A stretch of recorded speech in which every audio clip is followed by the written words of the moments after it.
Hello and welcome to Tackleberry Solutions. Today we're going to look into the Reconnaissance Flick. So this is my flick. We have a longer video that will go into further detail explaining how I built the magazines and things of that nature.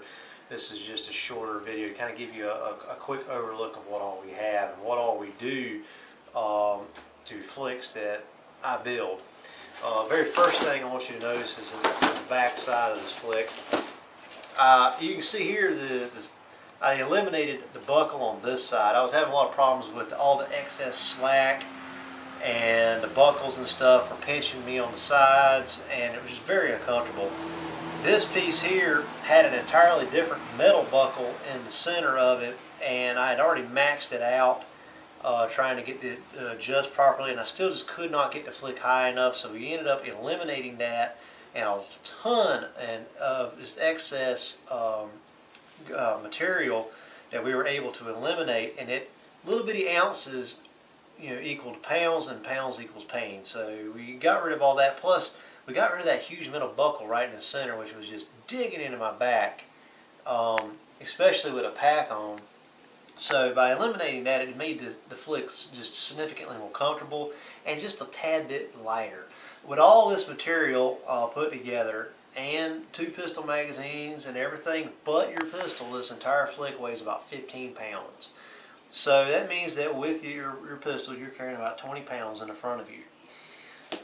So the other thing I did was shoe glued right here along the sides. And I did this so that I could utilize this compartment. Was just too big initially. And it's still got room over here where I could still put things down the side of it. But this compartment was too big, and trying to sew it was going to cause a lot of problems because of all the magazine space in the front. So I needed somewhere to keep these 3 items: my cell phone, a pad, and a pencil. Pad and pencil to write down things that I was observing, key information. The cell phone we use for navigation, and in some cases we also use it as a backup form of communication. So that's why I shoe glued this off, so that it would fit, but it wouldn't fall down in there and I'd completely be able to lose the ability to retrieve it.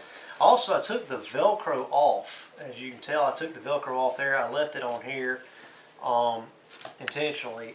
I took the Velcro off of all that so that it wouldn't make any noise when I was trying to open these compartments. I still have this full compartment over here that I used to put a map in. And this compartment over here, this is where I put my shears. And that's just to get them out of the way. The other thing I keep in here is part of my survival kit. That's just dryer lint. It helps me start fires a lot faster. That dryer lint's the way to go there. On the front of this, I have a standard military issue IFAK.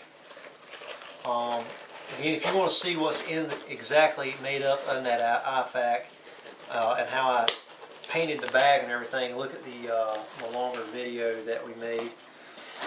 I have my karambit that I use up here in the front. Also, my holster for my Beretta. Not a big fan of it, but it is what it is.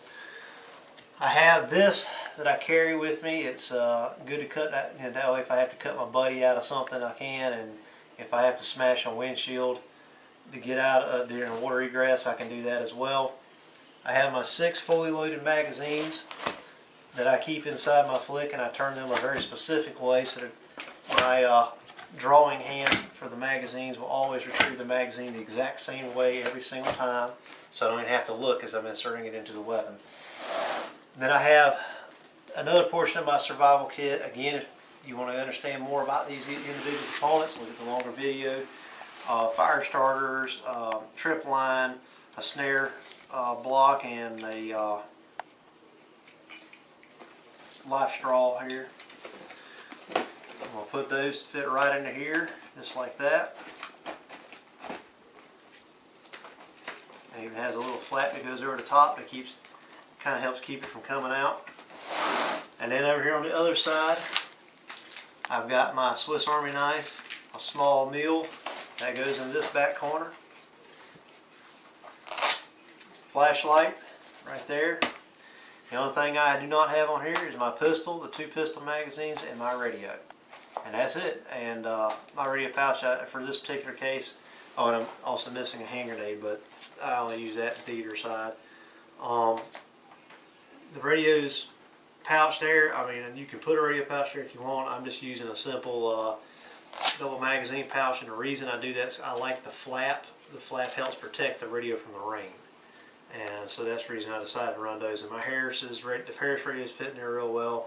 Motorola's, they fit in there real well. Stuff like that. So that's it. That's the Flick in and of itself.